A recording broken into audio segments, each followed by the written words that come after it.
Eh, wala naman ako masamang ginagawa sa bata Binibigyan ko nga lang ng candy. Masyado kang praning. Aba, ay bastos kang bata ka. Gusto ko lang mahawakan yung kasama mo. Ipinagdadamot mo pa. Sige lang, dadalaw na lamang ako sa inyo. Bantayan niyo si Elian. Akong haharap sa mga taong yan, Tay. Yung gulok, akin na po. Patayan kung patayan. Ang magkaroon ng isang bagay na mahalaga sa atin at kayamanan kung maituturing ay isang masayang parte natin bilang tao. Ngunit mayroong iilang individual na hindi marunong makontento sa kung anong meron sila at ninanais pang maging ang mga bagay na importante sa ibang tao ay nais ding angkinin. Kagaya na lamang ng kwento natin ngayong araw. Karanasan ito ni Felipe. Ating tunghayan at alamin kung papaanong naiba ang kanyang kapalaran dahil sa isang bata. Naganap ito sa isang bayan sa Kabisayaan. Taong 1979. Kumusta po kayo, Kuya Rene? Ako po si Felipe. Maraming salamat po sa pagpapaunlak na mabasa itong kwento ko sa channel na ito. Alam ko pong nakailang beses na akong nagpapadala ng parehong kwento sa pag-asang isang araw ay mapapaunlakan ninyo ang aking kasaysayan. Kaya naman po, kung maririnig ko ito sa inyong channel, ay labis kong ipagpapasalamat. Mahina na po ako at ang apo kong si Daniel na lamang ang nagsulat nitong kwento sa pakiusap niyang maibahagi sa inyong channel at sabay naming mapakinggan. Mag-uumpisa po ang aking kwento sa tinubuan kong bayan. Magkahalong masalimuot at mapayapa ang payak naming pamumuhay. Sa tagpong ito ay nasa 21 o 22 pa lamang yata ako. Isa po akong masipag na magsasaka sa aming baryo. Isa ako sa mga taong nauuna pang gumising bago ang unang pagtilaok ng manok. May katandaan na din po kasi ang aking ama. Kaya naman po sinisikap kong sa abot ng aking makakaya ay mas madami ang magagawa ko sa bukid para naman hindi na siya mapagod pa. Makailang ulit na din kasi namin siyang pinapatigil sa pagsasaka at pinagsasabihan na ako na lamang ang magtatrabaho sa bukid pero ayaw niyang magpapigil. Maraming salamat sa pag-aalala, anak. Pero alam mo, kapag dumating ka sa edad ko, maiintindihan mo. Labis na lungkot ang nadarama ko kahit sa isang araw na hindi makatungo sa aking sakahan. Nakakabaliw ang manatili sa bahay at walang ginagawa na tila pa mas lalo akong magkakasakit. Kaya naman, hayaan mo na lamang akong magtrabaho sa bukid. Kasama naman kita eh. Ito ang palaging linya ng tatay ko sa tuwing pagsasabihan namin siya. Kaya naman para mabawasan ang kanyang gawain, ako na ang pinakaunang taong nasa bukid sa araw-araw. Sa ganitong paraan ay hindi sumasama ang loob niya at hindi rin naisasangkalan ang kanyang kalusugan. Kaya po sa mga anak na hindi sinusukuan ang pag-aalaga at pagmamahal sa mga magulang nila, saludo po ako sa inyo. Palay po at okra ang madalas na pananim namin.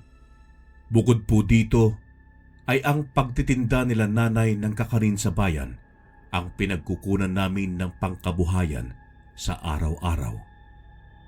Limitado po kasi ang mga kaparaanan dati para sa aming mga maralita upang kumita. Salat kasi kami sa sapat na karunungan, kung kaya't mas madalas ay sa mga alam lang naming gawing trabaho kami umaasa. Takot kaming sumubok na mga bagong bagay. Bukod po sa akin ay may 4 pang anak sila tatay. 3 mas nakakabata sa akin at 1 babae, si Ate Gina. Wala po sa amin si Ate Gina at namamasukang katulong po sa Maynila sa isang kakilala nila tatay. Siya ang dahilan kung bakit meron kaming lupang sinasaka. Kapalit nito ay 10 taon siyang maninilbihan sa mayamang kaibigan ni tatay para mabayaran ng buo ang hiram na pera ng pamilya namin upang makabili ng lupa. Sa madaling sabi po, hindi sumasahod ang ate. Diretsong bayad utang ito, pero ang kagandahan lang po dito ay maayos ang trato sa kanya ng kanyang mga amo.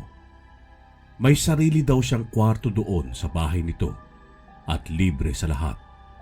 Sa pagkain at sa mga pangangailangan, kaya naman panatag ang kalooban namin.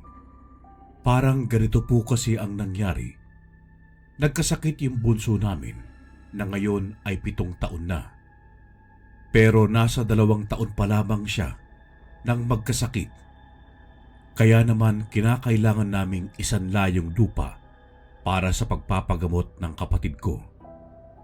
Pagkatapos sumapit ang araw ng pagkarimata nito at pinipilit na sila tatay na tubusin ito, kundi ay mawawala sa kanila ang lupa namin. Dito naman po nakilala nila tatay itong mayamang kaibigan nila na pinautang sila ng sapat na pera upang matubos yung lupa. Kasama ang interes dito at maumpisa ni tatay ang pagyamanin ito. Nakapaglagay din siya ng babuyan na may 4 na pirasong baboy noong umpisa. Kapalit po nito ay kinuhang katulong si Ate Gina upang mabayaran ito. Sa taon ng kwento kong ito ay 3 taon nang naninilbihan ang ate sa Maynila at napagyaman din namin ang lupa at ang babuyan. Nakakalungkot lang po talagang isipin na kailangang magsakripisyo ng ate ko para sa aming lahat. Ni hindi siya nagkaroon ng pagkakataon na maranasang maging dalaga at magkanobyo. Diretsyo pagbabanat ng buto. 3 beses po sa 1 taon ay nakakatanggap kami ng liham mula sa kanya. Bagay na labis na naming ikinagagalak. Kaya naman po labis-labis na lamang ang pagsisikap ni tatay.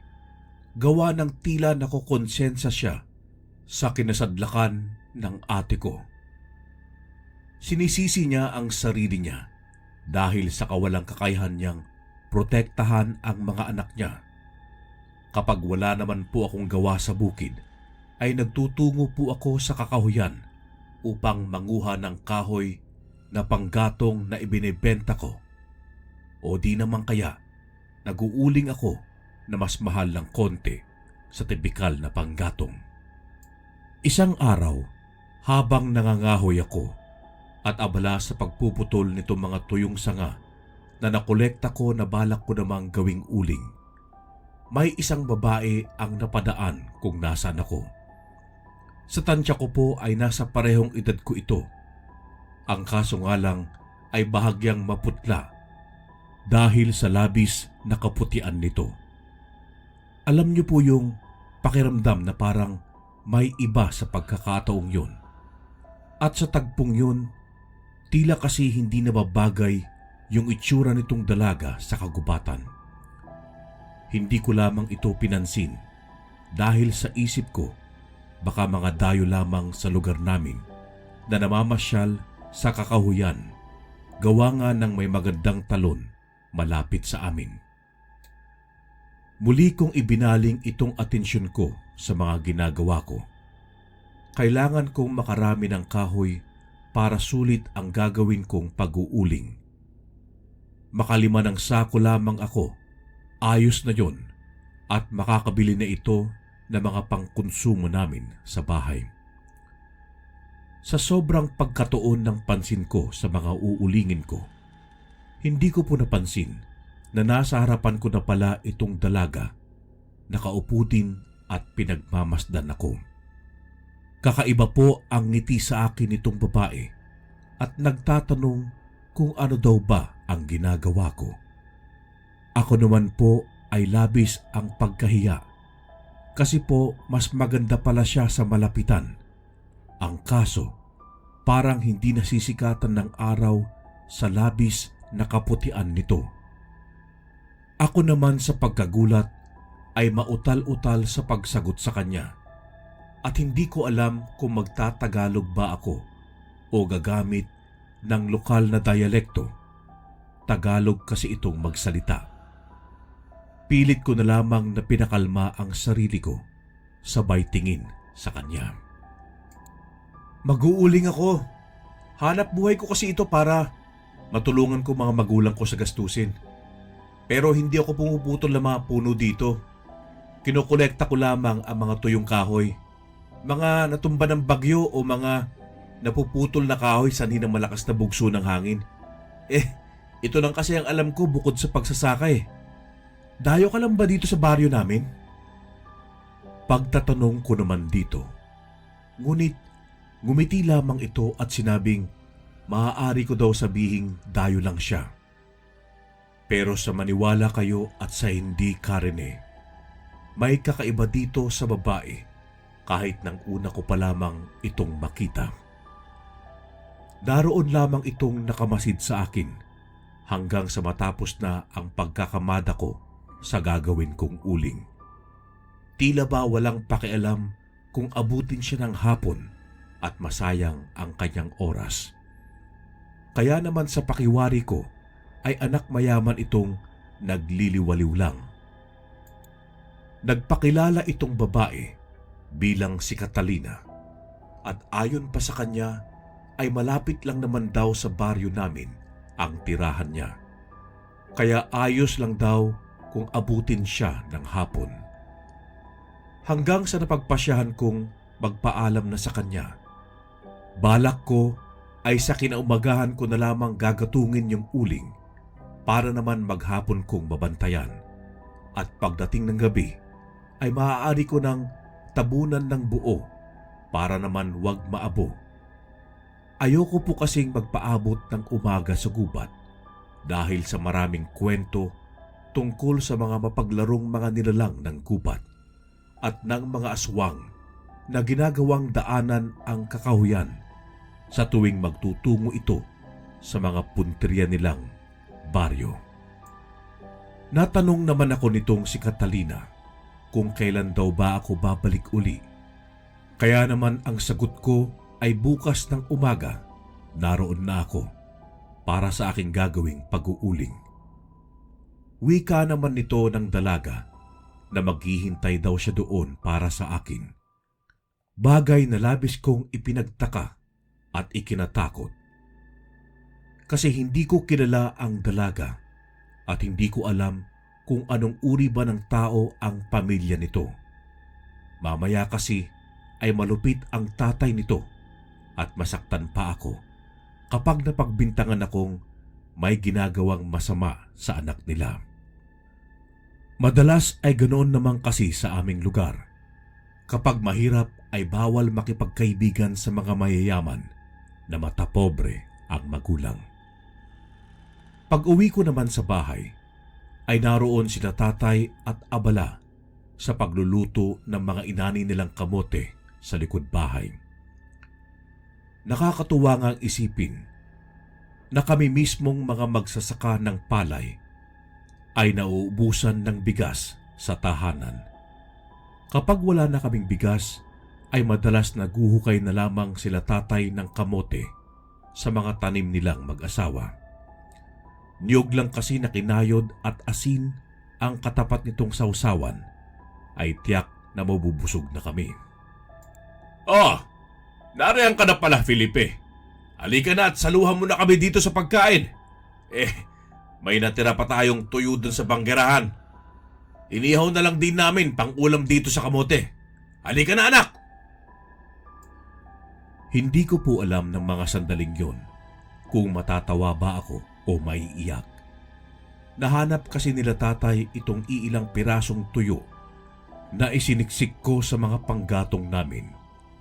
Inuunti-unti ko sana itong pangsahog sa mga gulay na niluluto ko. Ang kaso, tila yata natuwa sila tatay na nakakita ng ganoon at isinugbang lahat sa baga. Ngayon, kailangan ko ulit mangisda para naman may magawa ulit akong tuyo at daing. Nang hapon ding yon, ay pinagmasdan ko na lamang sila tatay na masarap na pinapapak itong mga tuyo. Habang nasa hapag naman ay kinausap ako nila tatay. Anak, alam kong nais mo lamang makatulong sa amin ng nanay mo, kaya ka nagsisipag ng todo. Pero baka naman maaring pansamantala kang wag munang magtungo sa gubat. Kahit ngayong buwan lang, panahon ng taglabong anak, nangangate ang mga aswang. At alam mo bang, numero unang daanan ng mga ito yung kakahuyan. Hindi naman sa tinatakot kita, pero makilang ulit na kaming nakakita ng aswang dyan sa tuwing sasapat itong panahon ng taglabong. Hindi namin alam kung saan nagmumula ang mga nilalang na yan, pero hindi yan pumapalya. Kaya anak, pag-ingatan mo ang sarili mo. Kung hindi mo talaga maiiwasan ang pagpunta sa gubat, huwag ka na lamang magpapaabot ng dapit hapon.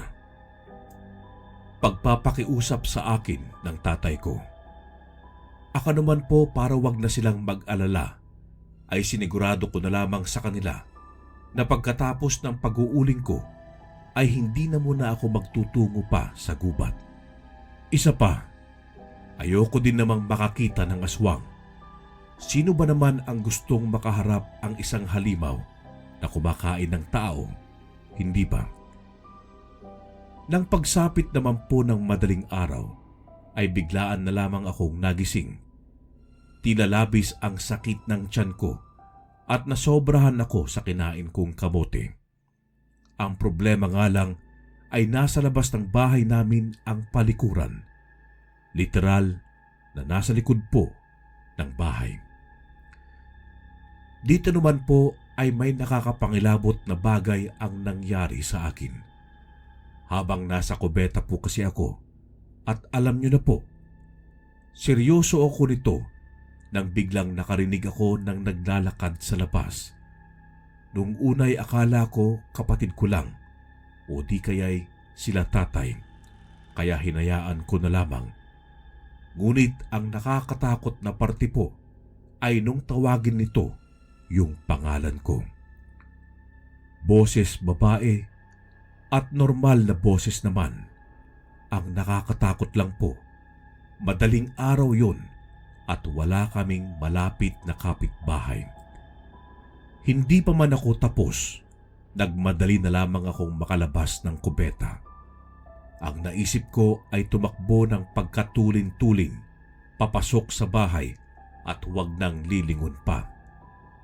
Nang paglabas ko ay may bigla akong nakitang tao na tumakbong papalabas ng bakuran namin.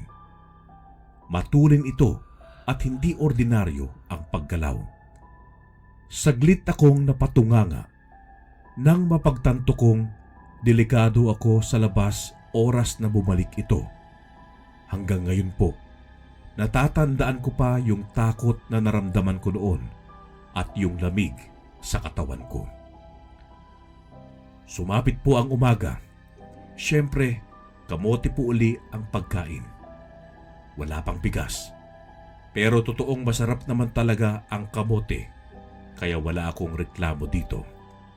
Mabilisan lang naman akong nag-almusal nang biglang may kabaryo kaming napadaan sa aming bahay, si Mang Istoy, malapit na kaibigan ni tatay.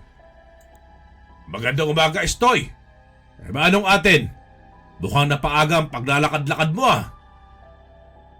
Bati ng tatay ko sa kanyang kaibigan. Hindi kasi normal dito kay Mang Istoy ang maagang gumala. Ay, hindi ko alam kung maganda ba talagang araw na to, Tonyo. Nabalitaan mo na ba yung nangyari sa anak ni Celio? Abay, namatay kagabi. Sabi ni Celio nakarinig daw sila ng babaeng tumatawag sa pangalan nitong anak ni Celio. Nalimpungatan yata yung bata. Sumagot naman daw ito. Tapos natulog ulit. Nagulat na lamang sila Celio kinaumagahan. Abay, di na gumigising yung anak nilang lalaki. Nako, nakakaawa naman. Nakaramdam po ako ng labis na panginginig sa katawan ko. Dahil nga sa maging sa akin ay may tumatawag sa ngalan ko. Hindi ko po alam kung sa ibang lugar ay may ganito ding pangyayari. Pero may iilang matatanda ang nagsasabing kapag nakarinig ka ng boses na tumatawag sa iyo, lalo na sa kalaliman ng gabi, ay huwag na huwag kang sasagot dahil kamatayan daw talaga ang sasapitin. Hindi man po nakakatuwa ang nangyari sa kabaryo namin, pero nagpasalamat na lamang ako na hindi ako yung naging biktima. Wala pong malinaw na paliwanag kung ano ba itong tumatawag sa gabi. Pero hindi naman po ito dahilan para hindi ako magtuloy sa gubat para sa pag-uuling ko. Kaya naman matapos ang pag-aalmusal ko, nagtungo na ako sa gubat. Tutal, kung magkakaroon man ng lamay, ay tiyak na sa kinahapunan pa ito. Kaya naisip kong dadaan na lamang ako sa hapon. Karine, labis po ang pagkasorpresa ko nang dahil sa pagdating ko doon ay naroon na si Catalina at naghihintay. Nakangiti itong bumati sa akin ng magandang umaga. Ako naman ay napabati na lang din habang napapaisip kung bakit naroon siyang muli. Ayon naman sa dalaga, ay nais daw niyang makita kung paano kong ginagawa yung uling. Kaya naman kung maaari niya daw akong samahan sa maghapon. Siyempre hindi naman na ako tumanggi. Gawa ng nakakabagot nga naman talaga ang mag-isa sa gubat sa maghapon. Nanatili siyang nanonood doon habang ako naman ay nag-umpisa na sa pagpapaapoy ng mga nakakamada kong kahoy para sa pag-uuling. Nakikita kong palakad-lakad lamang sa paligid si Catalina at namimitas ng kung ano-anong halaman. Sa labis naman pong pagkaabala ko sa ginagawa ko, ay hindi ko namalayan na nawala na pala dito si Catalina. Sa isip ko ay baka nagsawa sa kakanood at nababagot na sa gawain ko, kaya baka nagdiwaliw lamang. Ngunit nang sumapit ang tanghali, ay nagulat na lamang ako nang bumalik itong may dala ng basket na puno ng pagkain. May inihaw na manok, mga prutas at iba pang makakain. Ayon dito sa dalaga, ay napansin niya daw na kanina pa akong nagtatrabaho, ngunit ni uminom man daw ng tubig ay hindi ko magawa. At ang mas ikinabahala pa daw niya ay wala akong baon na kahit anumang makakain upang maibsan ang gutom.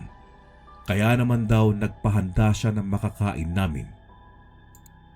Sa madaling sabi po, ay pinagsaluhan namin yung mga pagkain. Labis ang tuwa ko. Sino bang mag-aakalang makakakain ako ng masarap na pagkain? Wari ko pa'y pagkain pang mayaman lamang ang mga ito. Wala naman pong kakaiba sa pagkain. At tila nga bumalik yung sigla ko matapos ang pananghalian. Hindi ko maiwasang mag-isip kung taga saan ba talaga itong dalaga at bakit ganoon na lamang ang kabaitan nito sa akin. Karine, natapos ko po ng matiwasay ang pag-uuling, ngunit nakiusap sa akin itong si Catalina na madalas ko siyang tatagpuin sa gubat na yon, kahit daw 3 beses sa isang linggo para lang makipagkwentuhan. Magdadala daw siya palagi ng mga makakain namin. Bagay na ikinutuwa ko naman pakiramdam ko pa ay magnobyo kami na palihim na nagtatagpo sa gubat. Ang nakakabahala lang kapag nalaman ito ng kanyang mga magulang. Ngunit may kung ano kay Catalina na nagsasabi sa akin na magtiwala. Lumipas ang maraming araw at buwan. Naging mas malapit kaming dalawa ni Catalina. May pagkakataon pa nga na niyaya ko siyang magtungo sa aming bahay para maipakilala ko siya sa aking mga magulang. Ngunit tumanggi ito. May tamang panahon daw para doon. Buwan ng Hulyo. 1 taon na kaming magkaibigan ni Catalina. Panahon ng taglabong sa aming baryo. Kaya muli ay may mga balita ng pangangaswang sa mga kabaryo namin at karatig na komunidad. Naging regular na din ang pagtatagpo namin ni Catalina.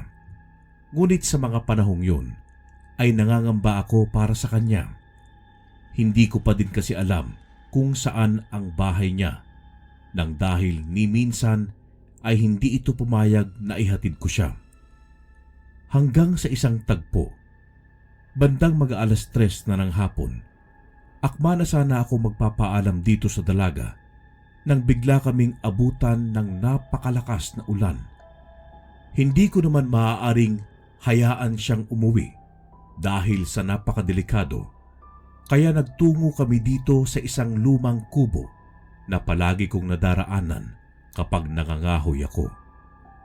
Wala na po itong tao at tila matagal nang iniwan. Ang ipinagdarasal ko lamang ay kung maaari pa itong masilungan at hindi pa tumutulo sa loob. Mapalad naman po kami nang dahil sa nang sapitin namin itong bahay ay maayos na maayos pa ang loob. Hindi pinapasok ng tubig at ng lamig kung kaya't ligtas kami sa loob. Kita ko pa ang mga naiwanang gamit pati panggatong sa banggerahan na ginamit ko upang magpaapoy para makadagdag sa init ng kubo, lalo pa at basang-basa ang mga damit namin. Siyempre po, Karine, kailangan namin itong tanggalin upang mapatuyo. Dito ko mas lalong nasilayan ang labis na kagandahan nitong dalaga. Sa tagal po namin kasing magkaibigan, ay alam niyo po yun, yung kampante na ang pakiramdam namin sa isa't isa. Kaya kahit sa ganoong sitwasyon, ay tiwala itong si Catalina sa akin. Inabot na po kami ng gabi, ngunit napakalakas pa din ng pag-ulan. May kasama pa itong kulog at kidlat na labis na nagpalala ng sitwasyon. Paano na lamang kung tamaan kami ng kidlat? Karine, hindi ko na idedetalye ang kaganapan sa loob ng kubo. Ngunit dala ng kapusukan ko at syempre po, binata ako at dalaga siya. At hindi maikakaila ang kabigha-bighani niyang dating ay naging isa kami ng gabing yun. Umaga na po nang mawala ang ulan at nagising akong yapos-yapos ako nitong si Catalina. Muli ko itong niyaya sa aming bahay, ngunit muli itong tumanggi. Nang mga sumunod na araw po, ay nag-umpisa ang pinakamalungkot na mga sandali ng buhay ko. Matapos ang gabing yun, hindi ko na muli pang nakita si Catalina. Hindi na siya nagpupunta sa gubat at kahit buong sikap kong ginalugad ang kakahuyan upang makita kung may malapit bang bahay doon, ay bigo ako. Parang sa isang iglap na lamang ay naglaho ang inaakala kong walang hangganang kasiyahan. Dahil nga dito ay bihira na akong magtungo sa gubat. Itinuon ko na lamang ang atensyon ko sa mga gawaing bukid. Nag-umpisa na din kasing dumami ang mga biik namin at kinakailangan naming ilipat ito sa mas malaking kulungan. Kaya naging abala palagi ang araw ko. Naisip kong mainam na din ito dahil sa labis na nararamdaman kong kalungkutan at sakit na tila dumudurog sa puso ko dahil sa biglang pagkawala ng nag-iisang babaeng itinuring kong parte ng buhay ko. Buwan at taon ang lumipas hanggang sa makabalik na sa amin si Ate Gina. Sa wakas ay nakabayad din kami sa pagkakautang namin. Napakalaki po ng pagbabago sa ate ko. Tila sa tamang amo siya napunta nang dahil sa kutis mayaman na din itong si ate at mas lalong gumanda. Kaya naman hindi magkamayaw itong mga kalalakihan sa aming lugar. Habang ako naman po ay nasa 25 anyos na po sa panahong ito. 7 taon na din nang huli kong makita ang sinisinta kong si Catalina. Dito po ay nakaranas kami ng panibagong dagok. Tinamaan ng peste ang aming mga pananim at wala kaming napakinabangan ni isa. Labis ang lungkot ko nito at panghihinayang, ngunit buong pagsisikap din na pinapagaan nila tatay ang loob ko. Alam kasi nila ang pagtatrabaho ko para sa bukid namin. Pero ni isa po sa pamilya ko ay walang nakakaalam ng tungkol kay Catalina. Hindi ko kasi siya naisama sa bahay at ni hindi ko naipakilala, kaya minabuti ko na lamang na wag nang ikwento pa. Isang hapon, nasa bukid ako at tinitingnan kung may mapapakinabangan ba kami sa mga pananim namin nang may makita akong isang batang lalaki. Siguro ay nasa 6 na taon na ito, nakatayo at nakatitig lamang sa akin. Kaya naman nilapitan ko ito at tinanong kung kaninong anak ba siya at bakit naroon pa siya sa ganoong oras. "Bata, anong pangalan mo? Nasaan ba ang nanay at tatay mo at pinabayaan ka dito?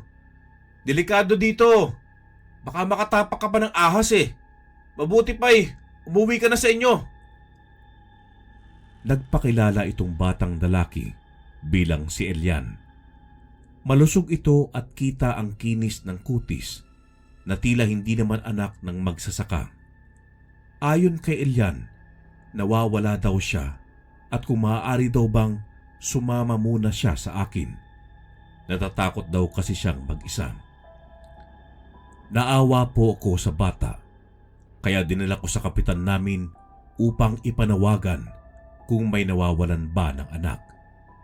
Pero ayaw nitong magpaiwan doon at mahigpit ang pagkapit sa binti ko noong paalis na ako. Kaya naman wala na akong nagawa.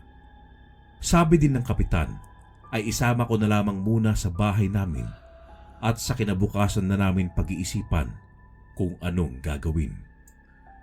Wala na akong nagawa pa kundi ang isama ito sa amin. Pagdating nga sa bahay, itong si Ate Gina agad ang sumalubong sa amin at nilapitan itong si Elian. Labis ang pagkahilig kasi nito ng ate ko sa mga bata, kaya naman nakahinga ako gawa ng sa wakas ay may mag-aasikaso dito kay Elian. Aakalain mo pa, anak ito ni Ate Gina sa pag-aasikaso niya. Pinaliguan pa niya itong bata ng maaligamgam gawa ng hapon na. Pero kasi madungis itong bata, kaya naman kailangang paliguan. Ang hindi maalis sa paningin ko ay itong suot niyang kwintas na may 2 bato. Isang puti at isang itim na bato na tila napakapamilyar sa akin. Akma na sana akong matutulog nang biglang sumunod sa akin si Elian at sinabing kung maaari daw sa akin siya tumabing matulog. Nagtataka naman ako, bakit hindi kay Ate Gina? Gayong tuwang-tuwa naman siya habang inaasikaso siya ng kapatid ko. Pero muling ulit nito na gusto niyang tumabi sa akin. Pumayag na lamang ako. Tutal, kinabukasan, baka mahanap na namin ang kanyang mga magulang. Nang gabing yun ay nanaginip ako. Nakita ko si Catalina. Nakangiti sa akin at marahang naglalakad-lakad sa palayan namin. Alam niyo po yung pakiramdam ng labis na pagkasabik sa isang tao. Hindi ko po maipaliwanag, pero nang maimulat ko ang mga mata ko, labis ang pag-agos ng luha ko sa lungkot. Para bang yung pakiramdam na nariyan lang si Catalina, ngunit ni hindi ko maabot. Yung pakiramdam na unti-unti kang lumulubog sa kaibuturan ng dagat at hindi mo maikampay ang mga kamay at paa mo. Ganong pakiramdam po. Kinaumagahan naman ay maagang naghanda ng almusal itong si Ate Gina. Nag-aalala siyang baka gutom na daw si Elian. Kaya ang nangyari, maaga na din akong nakapag-almusal bago magtungo sa bukid.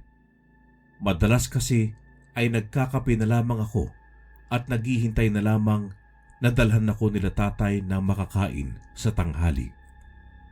Nagawa na din po kasing makumbinsi ni Ate Gina si tatay na tumigil na sa pagtatrabaho sa bukid. Si ate na lang pala ang sagot sa katigasan ng ulo ni tatay. Nang matapos ako sa pag-aalmusal, nagbilin na lamang ako kay Ate Gina. Nahintayin lamang sila kapitan na daanan itong bata. Oras na magawa nilang makipag-ugnayan sa kalapit naming baryo. Subalit, ganon po uli ang nangyari. Sumama itong muli sa akin sa bukid at manunood daw siya sa ginagawa ko. Karine, hindi ko po alam kung milagro bang matatawag nang dahil sa pagdating ko po sa bukid, wala na yung mga peste. Hindi nila tuluyang nasira itong taniman namin. Labis ang pagkatuwa ko dahil unti-unti ay umayos itong mga tanim kong okra. Wari ko pa ay swerte ang pagdating sa amin ni Elian. Kaya naman, hinayaan ko siyang manood sa paglilinis ko ng taniman. Kita ko itong tahimik na nakaupo sa pwestong malapit sa lilim ng isang puno. Napakagaan ng pakiramdam ko dito sa bata. Nawari mo pa, matagal na kaming magkakilala. Nang makita ko itong pinagmamasdan ng kwintas niya, pagsapit po ng hapon ay hindi daw dumating ang kapitan. Ayon dito ay wala naman daw nag-ulat tungkol sa nawawalang bata. Kaya ayon dito ay pansamantalang kami na muna ang mag-alaga dito hanggang sa may mga magulang na maghanap. Hindi naman po ito problema sa amin. Tutal, malaki na din naman ang bunso namin. Isa pa, si Ate Gina naman ang nag-aasikaso sa bata. Biro pa nga namin, maaga siyang naging nanay nang wala man lang naging nobyo. Ayon naman sa ate, ay ayos lang daw. Gawa ng sakit lamang daw sa ulo ang nobyo kung hindi naman ito masipag at mabait. Kaya maghihintay na lamang daw siya. Tuwing gabi ay katabi ko si Elian hanggang buwan na nga ang lumipas nang wala pa ding naghahanap sa kanya. Kagaya nga po ng sabi ko, ay swerte sa amin si Elian na doble na ang dami ng baboy namin gawa ng nabuhay lahat ng iniluwal na biik ng dalawa naming inahing baboy. Isang araw, naisipan kong muling mamasyal sa gubat. Isinama ko tong si Elian para tulungan akong mamulot ng mga tuyong kahoy at kung sakaling may bunga na yung duhat na binabalik-balikan ko dati. Ang kaso nga lang ay wala na doon ang duhat. Tila binagyo ito at nasira na. Kaya naman, nagtuloy na lamang kami sa pangangahoy. Nang may masalubong kaming matandang lalaki sa gubat. Kakaiba ang dating nito at mukhang delikado. Maging si Elian ay nakaramdam ng takot at napakapit sa akin. Matalim ang titig ng matanda at biglang nagsalita na napakabango daw ni Elian at napakalusog. Nagtanong pa ito kung maaari daw ba niyang hawakan ang bata. Ngunit hindi ko ito pinayagan. Napalo ko ang kamay nito na akmang hahawakan sa braso si Elian. "Tatang, Walang galang na po, pero hindi po namin kayo kilala. At hindi niyo po ba nakikitang natatakot na sa inyo yung bata? Ipagpaumanhin niyo po ha. Ngunit tutuloy na po kami. Maiwan ka na namin. Abay, bastos kang bata. Gusto ko lang mahawakan yung kasama mo eh. Pagdadamot mo pa. Sige lang, dadalaw na lang ako sa inyo. Wika nitong matanda.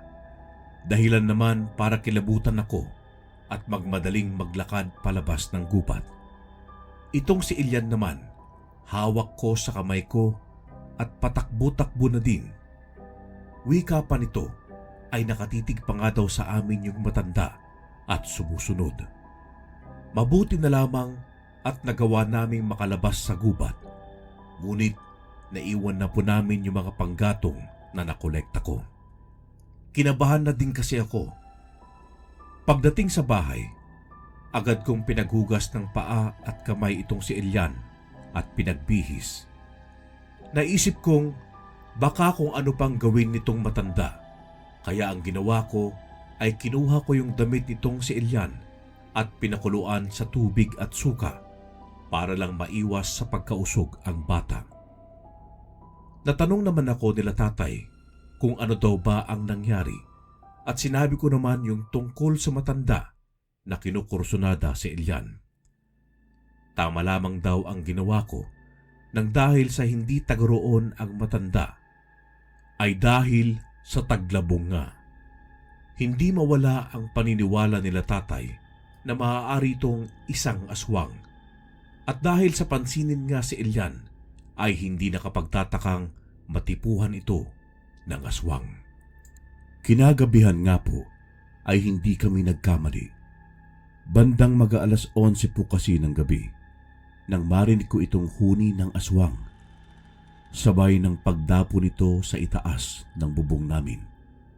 Mabalasik ito at tila galit na galit. Ako naman ay buong tapang na kinuha yung itak at lalabasin ko itong aswang.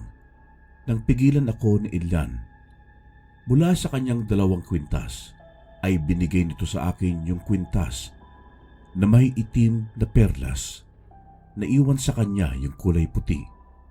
Wika pa nitong pampaswerte ko daw. Dahil nga sa tensyon ay sinuot ko na lamang ito at lumabas ng bahay. Nagsisigaw ako at hinahamon ko itong aswang. Nababain ako at subukan yung talim ng tangan kong gulok. Hindi ko naman akalain na talagang bababain ako gawa ng sabi ng tatay kapag hinamon ko ang ganitong aswang ay lilipad lamang itong palayo. Subalit ang aswang na yon ay lumundag pababa at agad akong inatake.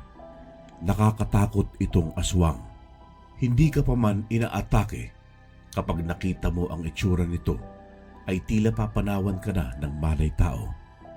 Pero syempre kailangan kong maging matapang. Naroon ang pamilya ko at ayokong mapahamak sila. Isa pa, ayoko pa ring mamatay. Kaya ang ginawa ko po ay ibinasiwas ko ng paulit-ulit itong itak habang sinusugod yung aswang. Tila naman nataranta ito at tila napalingon-lingon kung saan tatakas. Pero nang sumubok itong lumipad, pagtalikod sa akin, tinalunan ko ito at initak itong kaliwang pakpak niya, dahilan upang sumubsob ito sa lupa. Napasigaw ito at ininda ang sugat sa pakpak. Sinundan ko ito ng pagtaga sa mga paa nito sa pag-asang hindi na makatakbo pa at nang mahuli namin. Yun nga lang po, nagulat ako nang bigla na lamang itong nawala sa paningin ko. Ito po yata yung tinatawag na sabulag. Kinabahan ako na baka atakihin ako nito ng bigla.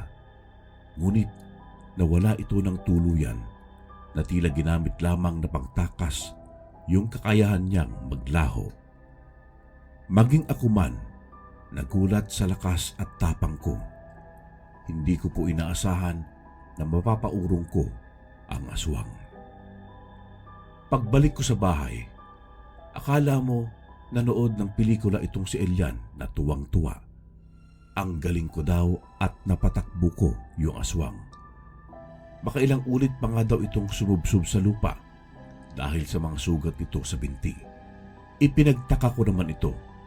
Paanong nakita niyo yung aswang?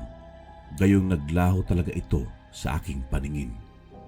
Magkagayon man, agad na akong pinapasok nila tatay sa bahay at baka daw bumalik ito na may kasama na. Kaya ako naman nagmadali na. Baka kasi hindi na ako swertehin pa sa susunod na engkwentro dito. Kinaumagahan, nakita namin ang nagkalat na dugo sa bakuran papunta sa damuhan.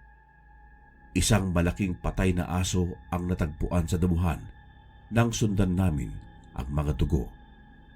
Natitiyak ko pong aswang yung nakalaban ko. Maging sila tatay ay saksi dito. Subalit ayon naman kila tatay ay may kakayahan daw talaga ang aswang sa pagpapalit ng anyo. Yun nga lang, tila hindi kinaya nitong aswang yung mga natamo niyang sugat kaya namatay ito. Pabor po para sa baryo namin. Lahat kasi ay kumbinsido na aswang ito dahil nga sa kakaibang laki ng asong ito na mas malaki pa sa isang normal na tao. Sinunog po ito ng mga kalalakihang residente ng baryo namin at inilibing yung natupok nitong katawan. Linggo pa ang lumipas nang mapansin na kami ng mga kalugar namin. Tilang araw, sinwerte kami nang ampunin namin si Elian. Sunod-sunod daw ang biyaya. Si Ate Gina kasi, inalok ng kasal nitong naging amo niya. Hindi naman tutol ang mga magulang nito at maging sila tatay ay hindi din tumutol. Kita naman nilang masaya ang Ate Gina. Kaya pala tila hindi ito nagmamadaling magkanobyo. May hinihintay pa lang lalaki. Sa probinsya po sila nagpakasal at doon din tumira sa lupain nitong lalaki. Malapit lamang po sa amin. Dahil nga sa mga pangyayari, umusbong ang mga usapan na maswerte daw si Elian o kung may kung anong tangan si Elian na naghahatid sa amin ng swerte. Dito ko naalala yung kwintas nitong ipinahiram sa akin na hindi ko na naibalik. Ngunit nang ibinibigay ko ito sa kanya ay hindi na niya tinanggap at para daw ito talaga sa akin. Isang araw, nakita ko itong si Elian nakausap nitong si Mang Simeon. Negosyante at may mga pag-aaring tindahan sa aming lugar at sa bayan. Nagpapautang din ito ng puhunan sa mga magsasaka at ito din ang pinagkasanlaan dati ng lupa ni tatay. Narinig ko itong hinihingi kay Elian itong kwintas niyang puti kapalit ng mga candy. Ngunit mariin itong tinatanggihan ng bata. Ayon pa dito ay bigay ito ng kanyang nanay at hindi niya ito pwedeng ibigay sa kahit na sino. Akma itong hahablutin sana ni Mang Simeon. Mabuti na lamang at naabutan ko ito at agad kong sinaway. Hawak na kasi nito sa braso si Elian. Mang Simeon, bitawan niyo ang bata. Di niyo ba nakikita nasasaktan na si Elian? Baka gusto niyong makaabot pa ito sa kapitan. Pananakot ko dito. Hindi kasi taga doon si Mang Simeon at napupunta lamang sa baryo naman para sa paniningil at pangongolekta. Wala naman ako masamang ginagawa sa bata Binibigyan ko nga lang ng candy. Masyado kang praning. Pagdadahilan nito, ngunit nagsumbong si Elian na tinatakot siya at inaagaw itong kwintas niya na narinig naman ng mga taga roon. Dahilan para magsilapitan ito at itinaboy si Mang Simeon. Kinagigiliwan din kasi ng mga kabaryo namin si Elian dahil nga sa bibo ito at masayahin. Payo pa sa akin ng mga matatanda na huwag hahayaang lumabas ng mag-isa si Elian dahil sa baka kung ano pang gawin ni Mang Simeon. Lalo pa at puro pera lamang ang nasa isip nito. Kaya naman, binilinan ko na lamang itong si Elian na wag lalabas ng bahay nang hindi ako kasama o ang mga kapatid ko. Wag na wag siyang aalis ng mag-isa at baka masaktan siya ni Mang Simeon. Tumango naman ito at nauunawaan niya daw. Hindi na po nagkamali ang mga matatanda dahil sa muling nagbalik itong si Mang Simeon at may kasamang mga kalalakihan. Nagpapaikot-ikot lang ito at pabalik-balik sa may bahay namin. Nawari mo pa ay naabangan lamang na lumabas si Elian. Sumapit ang gabi. Kita pa din namin nila tatay itong mga kalalakihan na nakasubaybay sa aming bahay. Hindi ko maunawaan kung anong meron sa kwintas ni Elian at gustong-gustong makuha ito ng ganid na negosyante. Kaya naman kinaumagahan ay dumulog ako sa albularyo sa aming baryo. Saka ko pa lamang nalaman na isang uri pala ng mutya itong suot ni Elian. Maging ang ibinigay sa akin ay tinatawag na mutya ng bulalakaw. Habang itong mutyang na kay Elian ay isang kakaibang mutya na hindi daw dapat narito sa ating mundo. Wika pa nitong albularyo na mutya ito ng mga engkanto. Kaya naman sinubukan naming kausapin si Elian kung saan ba nagmula itong mga mutyang tangan niya. Subalit, hindi ko naman na nagawang paniwalaan ang sinasabi nitong mula daw ito sa kanyang ina. Ayon naman kasi sa albularyo, ay tao naman si Elian. Wala daw maramdaman itong albularyo na may kakaiba sa bata. Kaya naisip naming malamang na ang mga magulang nito ay may ugnayan o may mga kakilalang engkanto na pinagkalooban sila ng hiyas. Nangyayari daw ito sa mga taong may kaibigang engkanto ayon sa matanda. Yun nga lang, ang kapalit daw nito ay ang pagtira ng mga nakatanggap ng mutya mula sa engkanto sa takdang panahon. Kaya marahil dumating na ang panahon para sa mga magulang nito para kunin ng mga engkanto, kaya naiwang mag-isa si Elian. Naitanong ko naman na paano yun dahil sa nasa kay Elian yung puti at tangan ko yung itim. Ibig sabihin ba nun ay maaaring kunin din ako ng mga engkanto? Ayon naman sa albularyo na hindi naman daw dahil sa si Elian naman ang nagbigay sa akin at hindi naman engkanto. Dahil dito ay mas lalo akong nag-aalala para kay Elian. Tiyak akong hindi siya tatantanan nitong si Mang Simeon. Maaaring may alam kasi ito sa mga mutya at hiyas at nalaman niyang isang pambihirang hiyas ang hawak nitong bata. Hindi ko po hinayaang mag-isa si Elian. Sa gabi kapag may pag-iingay sa labas ay agad akong nagigising upang siguraduhin hindi pa kami pinapasok ng mga masasamang loob. Nang isang gabi, habang papatulog pa lamang kami, ay nakaramdam ako ng mga taong nasa labas at nang tingnan nga ni tatay ay mga tauhan ni Mang Simeon. "Bantayan niyo si Elian. Akong haharap sa mga taong yan." "Tay, yung gulok akin na po. Patayan kung patayan!" Sinadya kong isigaw ito upang marinig nitong mga nasa labas. Alam kong kahit paano ay kakabahan ang mga ito. Lalo pa kung maririnig nilang handa akong makipagpatayan. Pinakiramdaman ko ang paligid. Alam kong nakakubli ang mga ito at hinihintay akong lumabas ng pinto. Ngunit ang ginawa ko ay sa likod bahay akong dumaan.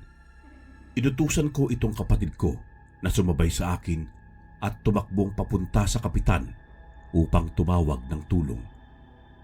Nang masigurado kong ligtas na ito, saka ako sumugod.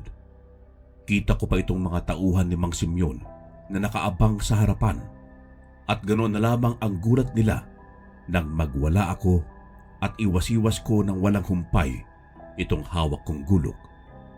Isa sa kanila ang alam kong natagpas ko yung mga daliri sa pagdepensa sa sarili niya.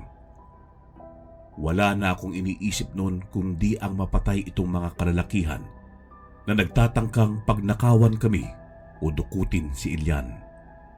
Marahas ang gabing yon. Sa taranta ng mga kalalakihan ay nagsipulasan sila at ang ilan pa ay sumabit pa sa mga sampayan namin sa pagtakas. Laking pasalamat ko na lamang na pawang mga kutsilyo lamang ang baon nila. 3 sa 6 na lalaki ang nataga ko. 2 dito ay malubha, ngunit wala akong pakialam. Sila itong pumasok sa bakuran namin, kaya alam kong ako ang nasa tama. Nang maya-maya ay biglang naroon si Mang Simeon at sa gulat ko ay pinaputukan ako nito ng baril sa dibdib. Buong akala ko po ay patay na talaga ako at napapikit na lamang hanggang sa napagtanto kong hindi ako tinamaan o hindi tumalab yung bala ng baril. Hindi ito maaari! Paanong hindi ka tinablan ng bala? Sabi ko na nga ba, may sa demonyo yung batang ampon nyo! Sa akin dapat yung mga mutya! Balak pa sanang muli akong barilin nitong si Mang Simeon.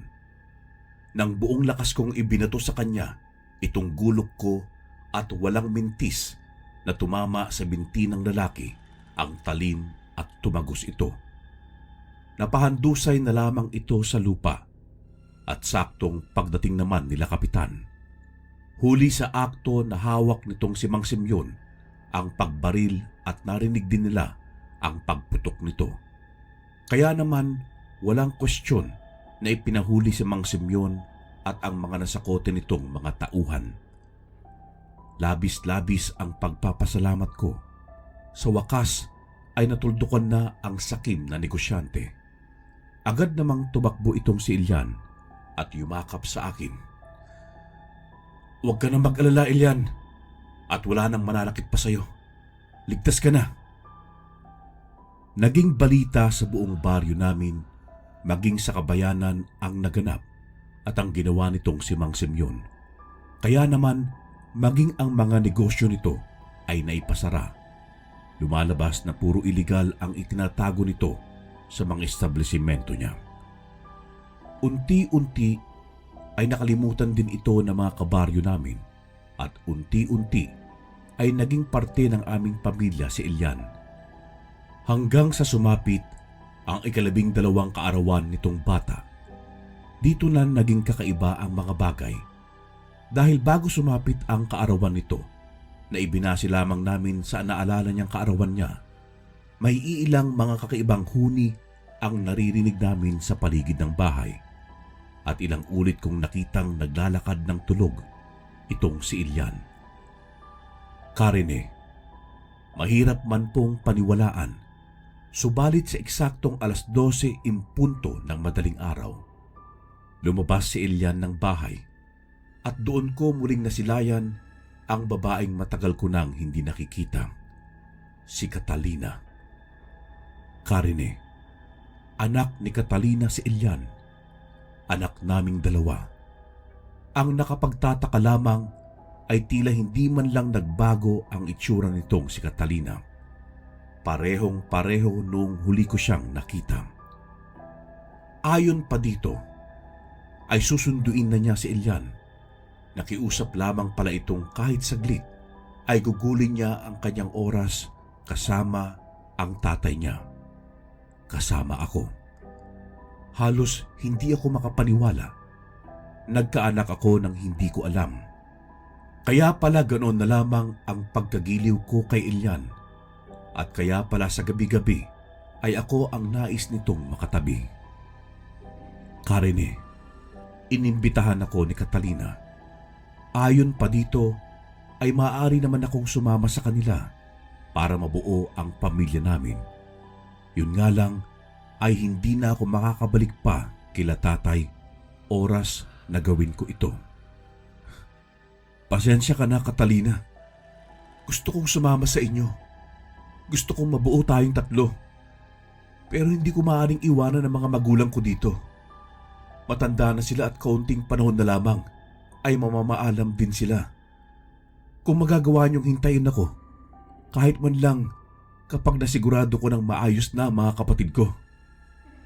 Nakiusap ako kay Catalina na kung sakali na maging maayos na ang buhay ng mga kapatid ko, sana ay maaari pa din akong sumama sa kanila.